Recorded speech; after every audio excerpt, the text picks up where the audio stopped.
Yeah, But I yeah. think the thing with drop shipment is I just have to try to find a vendor that's kind of reliable It and can depends. get the products in a timely manner. It depends. It depends what you're selling.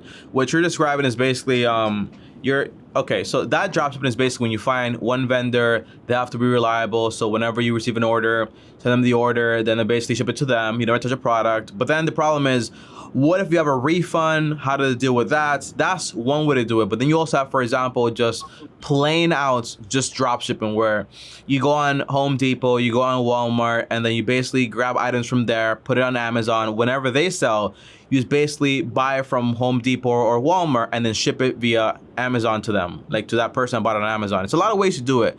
However, the Okay. expert on that, the guy's name is Paul Jalipsky, and he has like an Instagram and also like a YouTube channel. And that he doesn't pay me money at all or anything, but he did help me a lot when I did eBay dropshipping, and he does amazing work when it comes to Amazon. And then you also have, for example, Jasmine Bautista, and then she's also on YouTube, and she talks about like retail arbitrage and how the whole thing works, the best apps to get, how to get started, and all those things. Does that make sense?